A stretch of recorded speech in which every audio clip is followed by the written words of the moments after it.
आजच्या एपिसोडमध्ये अभिजितने पहिल्यांदा प्याडे दादाला टार्गेट केले आहे आणि दुसऱ्यांदा जान्हवीला टार्गेट केले आहे। तर जान्हवीबद्दल त्यांनी सांगितले की ती तिच्या मतांवर कधी ठाम नसते, तिचा स्वभाव पहिल्यासारखा राहिलेला नाही। त्यानंतर जान्हवीची वेळ येते तेव्हा तिने पहिल्यांदा निकीला टार्गेट केले आणि तिने सांगितले की निकीबद्दल कारण सांगायला मला पुस्तकच लिहावे लागेल आणि सांगितले की निकी तिच्या मतांवर कधी ठाम नसते। आणि जान्हवीने दुसऱ्यांदा अभिजित दादाला टार्गेट केले आणि तिने सांगितले की त्यांच्या टीममध्ये ते निर्णय घेत नाहीत आणि सांगितले की अभिजित दादाच्या निर्णयाला तिथे त्यांच्या टीममध्ये स्वीकारलं जात नाही।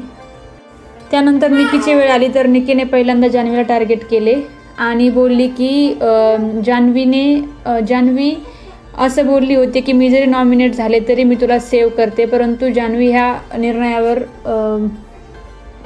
ती म्हणाली की मी असं बोलले नव्हते। त्यानंतर निकीने अंकिताला टार्गेट केले, त्यावेळी तिने भांडे घासण्याच्या कारणावरून अंकिताला टार्गेट केले। त्यानंतर प्याडे दादाची वेळ आली तर प्याडे दादाने पहिल्यांदा निकीला टार्गेट केले आणि सांगितले की ती तिच्या ड्युटीज पार पाडत नाही। त्यानंतर प्याडे दादाने दुसऱ्यांदा वर्षाताईला टार्गेट केले आणि त्यांनी कारण असे दिले की जो कोथिंबीरीचा किस्सा झाला होता त्यावरून त्यांनी वर्षाताईला टार्गेट केले।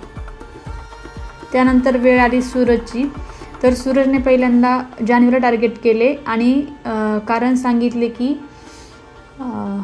तिला बेड असताना सुद्धा खाली झोपली होती कारण वर्षाताईला त्रास देण्यामुळे, आणि बोलला की आधी पाप करायचं आणि मग पाय दाबायचे।